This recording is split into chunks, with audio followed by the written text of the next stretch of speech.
நம்ம எக்ஸாம்ல இந்த மாதிரி கொஸ்டின் அடிக்கடி பார்த்துருப்போம். இதை பார்த்த உடனே நீங்க வந்து 2 செகண்ட்ல ஆன்சர் பண்ணிடலாம். இப்போ வந்து ஒரு பேட்டர்ன் வந்து இருக்கும் பாருங்க. 1/6, 1/12, 1/20. ஸோ இதில் பார்த்தீங்க அப்படின்னா இந்த 6 அப்படிங்கிறது என்னது? ஸோ நம்ம வந்து 6 2 இன்ட்டு 3 பிரிக்கலாமா? இதை நம்ம வந்து 3 இன்ட்டு 4. இதை நம்ம பார்த்தோம் அப்படின்னா வந்து 4 into 5, 5 into 6, 6 into 7, 7 into 8.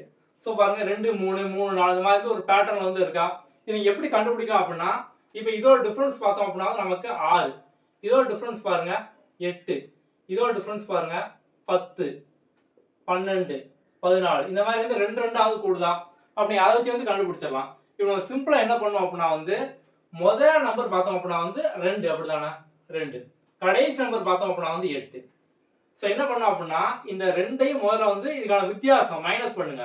So பெருசும் சின்னதா 8 - 2 பண்ணோம் அப்படின்னா வந்து 6. 6 நம்ம வந்து மேலே போட்டுக்கலாம்.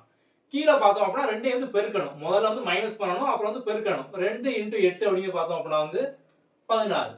ஸோ அடிச்சோம் அப்படின்னா வந்து 3/8. அவ்வளோதான், சிம்பிள். ஸோ நம்ம வந்து ஈஸியாக கண்டுபிடிச்சிடலாம். இது எல்லாமே இதே சேம் பேட்டர்னாக இருக்கும். நமக்கு முதல் நம்பர் கடைசி நம்பர் இதை வச்சு நம்ம சிம்பிளாக சால்வ் பண்ணிடலாம்.